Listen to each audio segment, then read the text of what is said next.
You're looking at pictures here of a 1968 Fender Deluxe Reverb from an ad where I bought it online on Reverb.com, and it looked like it was in pretty good shape to me, and it had the all-original circuit, and everything was supposed to be original, but the cabinet didn't quite look right. You can see there's metal corners here, and the back panel is definitely not right. And when I got it, man, look at the cabinet. It was loose, the front panel was a mess, it was all scratched up and dented, so I knew it needed some work.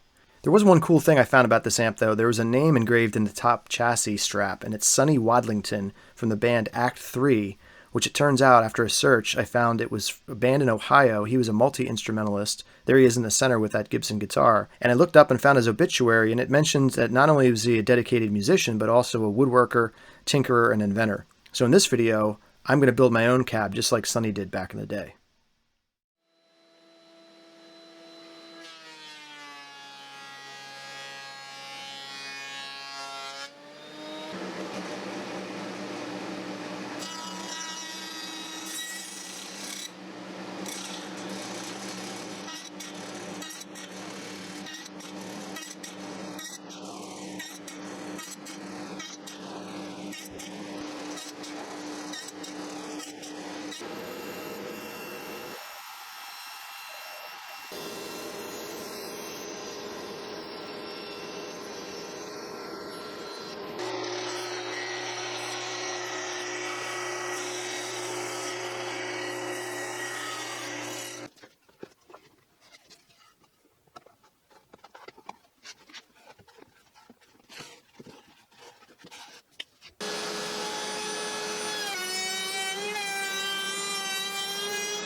Well, here it is, the reproduction faceplate.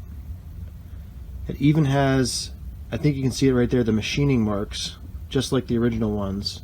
I couldn't have asked for a more accurate faceplate for this amp.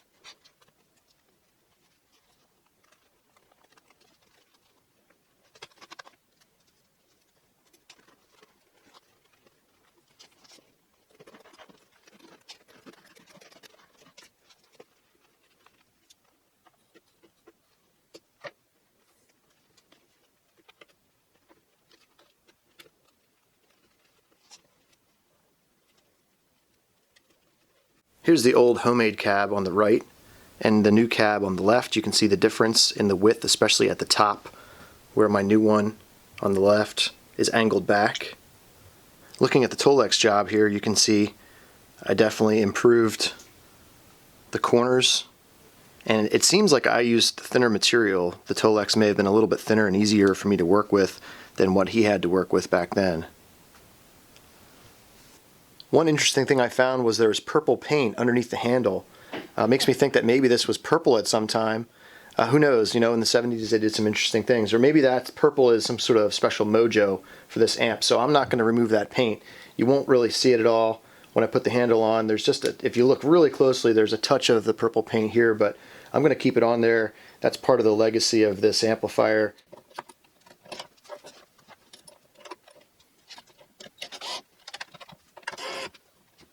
Another repair I had to make is the original particle board baffle. The screws were stripped into the baffle so that it wouldn't be tight on the cleats. So I had to put sawdust and some glue together and make a paste, fill in those holes, and then wait for it to dry, and then re-drill the holes with the proper size bit, and then tap those threads again so that I had a nice tight connection between the screws and the baffle board.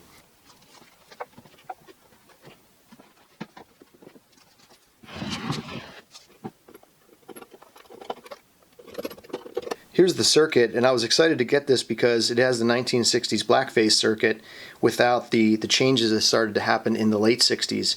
This is just about the last of the ones that were wired with cloth wire and these blue molded caps. And you start to get the introduction of these brown blob caps and the blue caps late in the late 60s, early 70s.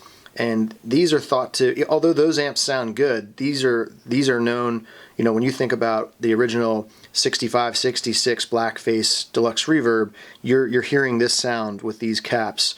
And that's what I wanted for a long time to compare to my 74. And honestly, there's a big difference. I really do hear a big difference. And I'll probably do a shootout between the two amplifiers, but this amplifier breaks up much earlier than my 74, and it really has a nice tone that has a very round sound to it.